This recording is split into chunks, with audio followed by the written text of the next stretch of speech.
The fallout from the Batgirl cancellation has been amazing, largely because the events have ranged from the interesting to the downright bizarre. It all started on Tuesday when Warner Brothers announced they were cancelling Batgirl, even though it had already cost them $90 million and it was verging on the edge of completion. It turned out that Batgirl was so awful that the CEO would rather take it as a tax write-down to try and save $3 billion rather than actually show it anywhere. His strategy is to refocus on theatrical cinema releases rather than streaming films, but all that does is highlight how the entertainment industry sees streaming compared to movies. They think that cinema is so much better, that the quality must be so much more, and that for streaming, you can kind of just pump out whatever you want. When it comes to streaming, it's the quantity that matters, and yet when you refocus on theatrical releases, suddenly quality is more important. And that means that we can't release Batgirl because it would literally damage the brand.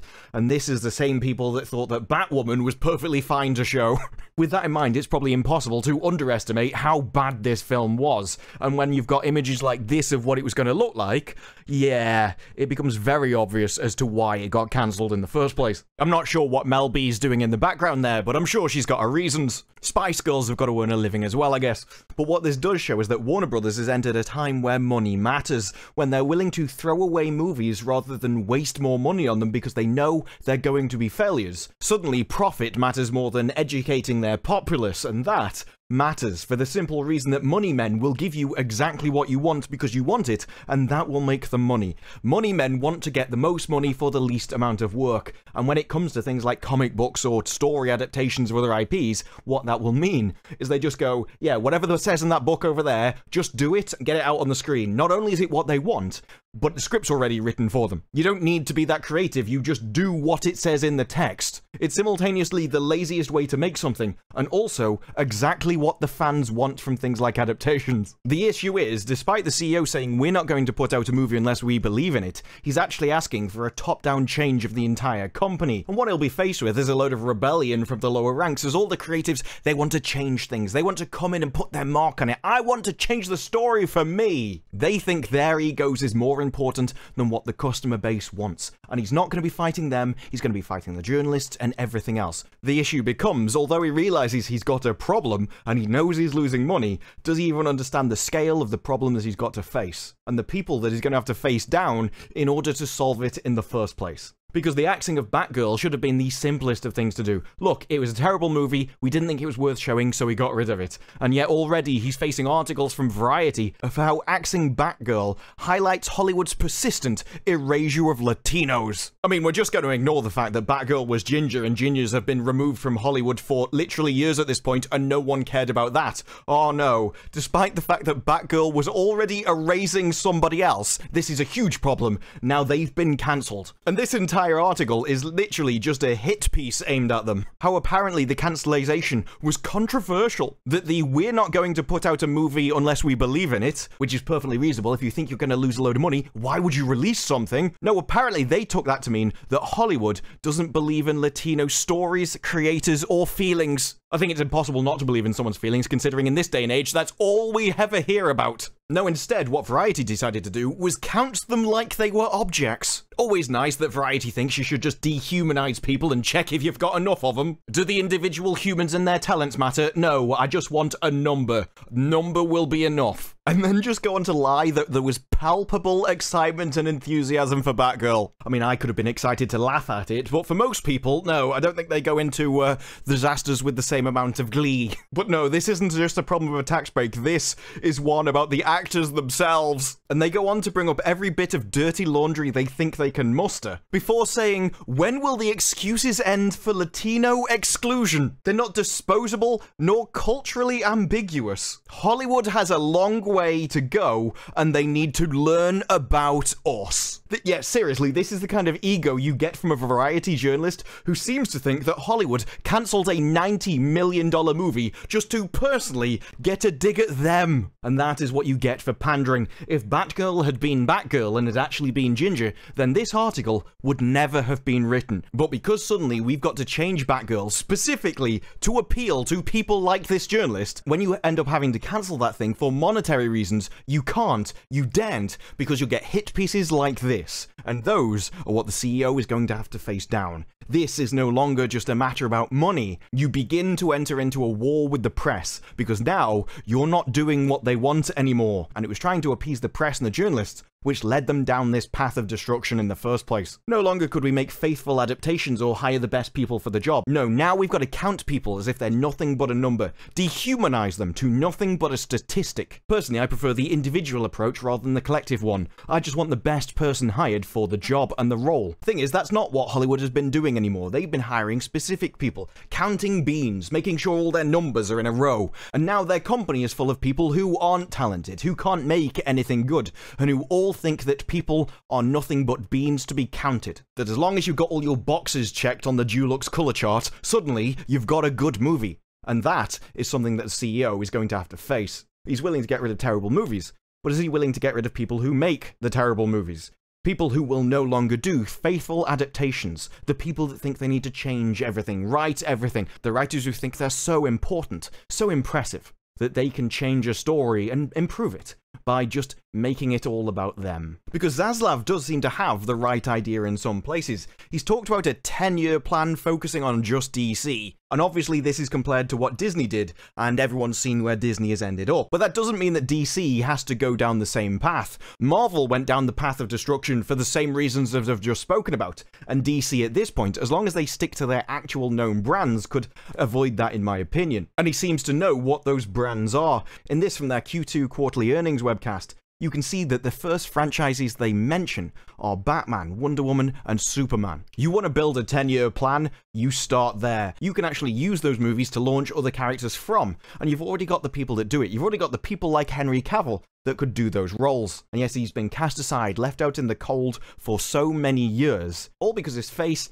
didn't fit where they wanted it to. When it comes to superhero films, I'm peak normie. I will pick the characters that I think look cool and watch their movies, and avoid the ones that won't. So I've never seen an Ant-Man film. A guy who can make himself small isn't something I'm interested in. But you make a Batman and a Superman movie, and those I'll go and see. Those are characters that I know. Come out with new characters though, which I've never seen before, and I'm not going to trust their quality. So the odds are, I'm probably not even going to care about them. You have to prove to me that you can make quality movies before I'm willing to trust you on new, unknown characters that I've never heard of before. And so while I think going back to basics is a good idea, it's still not what they're doing, at least not yet. Because while Zaslav has said we can build a much stronger, sustainable growth business out of DC if we focus on quality, we're not going to release any film before it's ready. DC is something we can make better. Which all sounds great. They're still limited by the movies they've already got in production. Sure, you got rid of Batgirl, but there's other movies left, like The Flash with Ezra Miller. Yeah, I'm really excited about that one. The movie about the guy who's the fastest man alive who can't even run properly. That's without getting into all of his real world stuff. But the other two movies he's excited about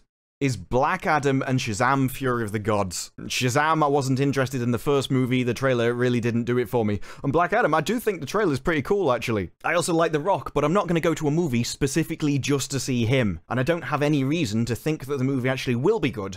All I've got is a trailer, so I'm in the position of waiting until I hear other people's opinions before I even see if it's worth my time. Compare that to if you'd already come out with a Batman movie, a Superman movie with Henry Cavill and made that awesome, in which case I'd be far more willing to trust your other superheroes and their movies. But at least Warner Brothers is actually doing something. They're trying to change the company. They're axing some movies. It's a good sign, even if it's not the end of it. They've shown that they can recognize trash and aren't willing to put up with it, even if they're probably not willing to admit yet what underpinned it being trash in the first place. But is this a sign of wider change in the industry? If one company suddenly starts caring about money, is that likely to have knock-on effects for other things? And why move away from streaming into theatrical releases in the first place?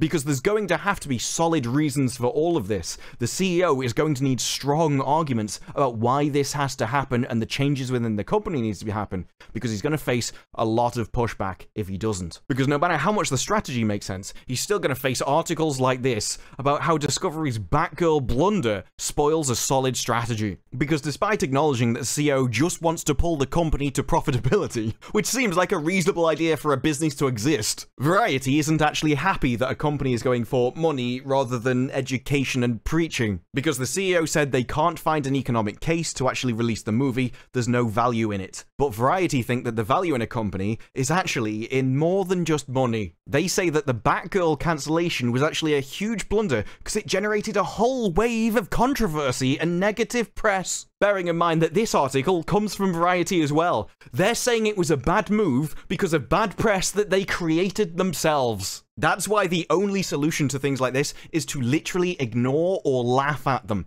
because they are not serious people making serious arguments. They'll say, you must appease us, our ideas and what we want, otherwise you're making a blunder because you'll do nothing but piss us off and we'll write bad things about you. It's why you can't take them seriously when they say things like, the optics were disastrous. Yeah, who cares about a balance sheet when we should just care about the perception of journalists? Canning a $90 million movie with a Latina lead, that's all they can come back to. Let's go and look at the geographic location that someone was born. Apparently, that matters more than putting out a quality product nowadays. With the reduction of profitability as a reason for a company to exist as nothing but a new level of bean counting, and about how Warner Brothers will have to move quickly to mitigate the fallout in the creative community. And to that, I can only say, maybe they shouldn't. To me, it seems to be that creatives are actually the problem with all of it. They're the ones always getting in the way. They're the ones coming along and going, no, I know we've got this perfect source material, but I just won't want to do that because I didn't write it. I need to make something for me personally,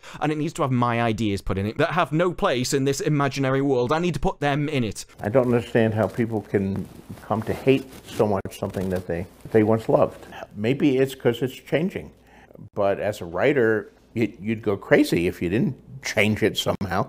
You want to tell new stories, not tell the same stories over and over again. No, I think it might be time to get away from what they personally want and instead get back to what the customer wants. Get them to do what the bean counters want. Get them to do what's profitable. Because even Variety admits that Zaslav's strategy is actually really good. That it's a quality over quantity approach. It makes sense, and it pivots away from direct-to-streaming movies in favor of theatrical windows, as this is already proven effective.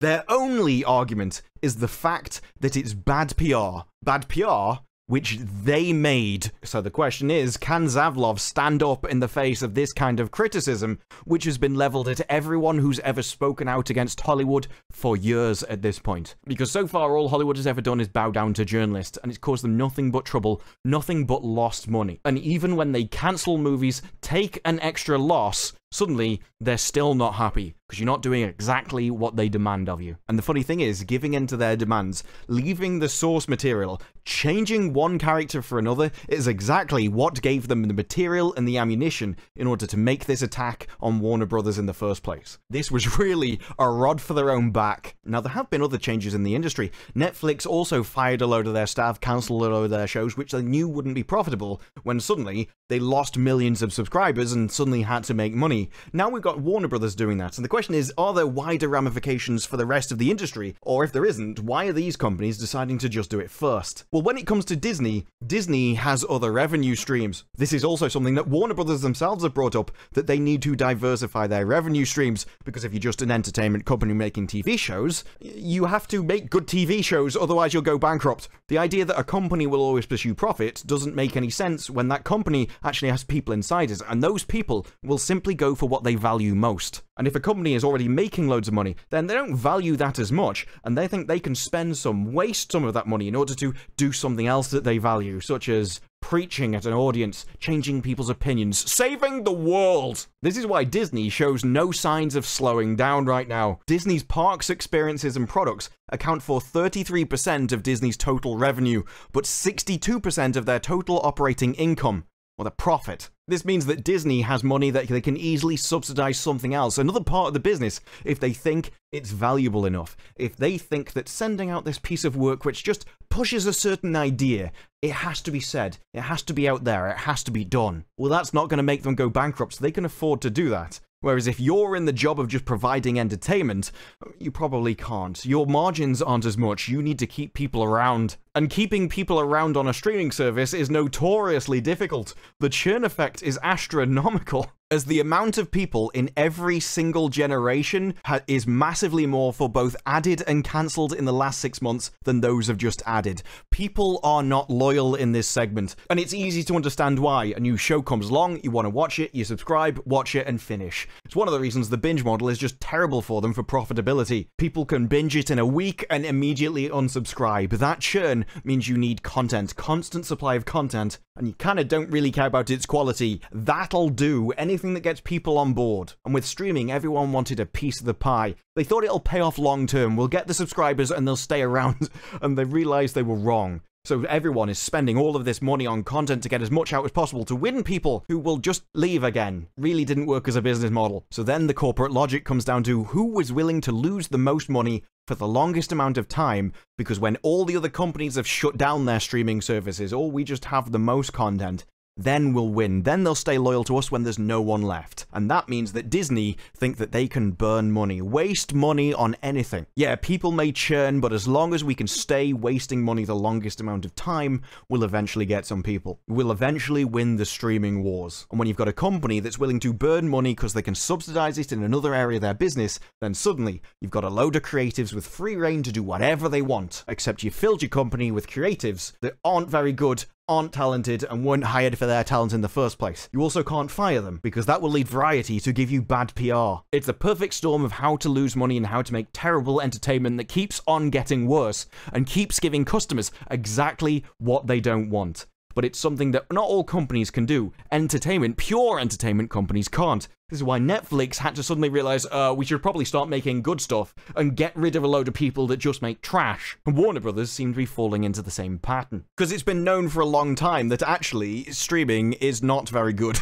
This is an article back from April 8th where it actually analyzes the profitability of TV compared to streaming itself. Because this article compares the TV performance of Yellowstone compared to other dramas which were available streaming almost immediately. And what they found was that if you limited the streaming exposure, then actually it paid off with people actually going to watch it on the TV instead. If they knew they couldn't just wait and see it online straight away, then they made the effort to go and watch it on TV, which is far more profitable. This is one reason why the 45-day window from cinema to streaming service is up for question. Why go to a cinema when you can just wait, see it in the comfort of your own home and not have to put up with everyone else eating out of rattly packets for hours? And if you look at the income from streaming compared to TV, you can see that TV is far more profitable, with most people actually losing money. Universal losing $2 billion. And if you compare the TV compared to streaming income, TV drastically outweighs the streaming income, which for a lot of companies is just a write-off. It is TV that makes the money. And all of that compares to streaming versus cinema as well. Cinema makes a lot of money as long as you can put out a quality product. And if you want to do a streaming one, sure, you could spend a load of money and not make very much. But it won't get you loyal people. Those subscribers will churn, and you will have to make something else soon as possible. And that means you can't focus on quality anymore because you're too busy just making more, and more to feed the beast of what people can consume. We've had this in the gaming industry for a long time, that the game developers can't make content as fast as people can consume the content. And that is exactly the problem that people have got in the streaming industry. There's too many hours in a day to watch something compared to how many hours it takes to make it. And so if you want to keep pumping out content, quality will inevitably drop. Because even if you want to make quality products, there simply aren't enough talented people to do it. And when you've got all of these external places like variety journalists pushing you in a certain direction, then you're inevitably going to start hiring people which will start making weaker and weaker content. And you're just spinning too many plates to keep track of it. Because to actually restrain and limit their ideas, you will have to fight them and fight the press. You will get bad PR all the way down if you try and stop it. And so one of the only reasons you actually fight back is simply to focus on a few projects at a time and rule them with an iron fist. Of course, my preferred method would just be to make as many products as possible and keep hiring the best people for the role. And then when the journalists complain, you tell them where they can shove it. But it seems all too often that they actually care about the perception of the press and the fake narratives that they start pushing out. They will tell you that a good plan is a blunder, and then in the next breath tell you that Netflix losing subscribers is actually a win. Or that the best thing for Disney would actually be if Lightyear flops on Disney Plus, just like it did in the cinemas. God forbid anyone makes money, right? All too long, Hollywood has followed the advice of people that don't value money, that don't think that profit is what you should value most. They think that doing the right thing, preaching to the right people, telling the audience what they want, and just letting creatives do whatever they want, because they think that, I need to talk about the real world, I need my work to be taken seriously, despite the fact that they're making a superhero their own movie. This advice and these people never had the business's best intentions in mind. They never had the customers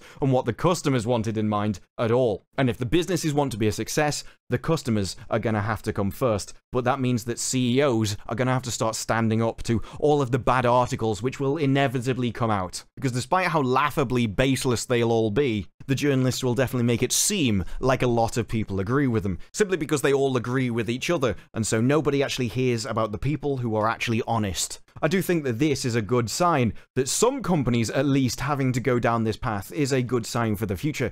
Netflix has also had to axe and fire a load of people because they just weren't profitable, and they were just making trash that preached to people and didn't care about entertainment in the least.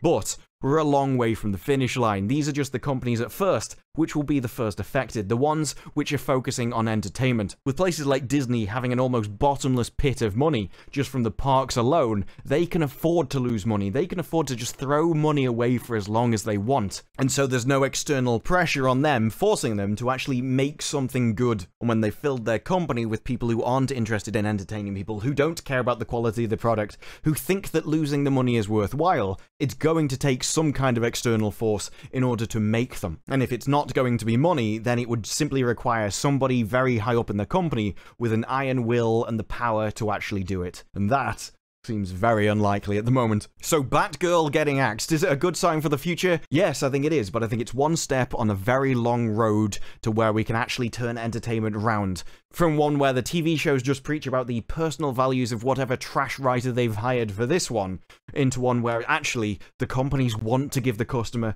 what they want. They want to value and entertain the customer as their main priority. And until we get that, until these companies' policies change from the top down into an entirely different culture, then I think we're going to get more of the same for quite a while.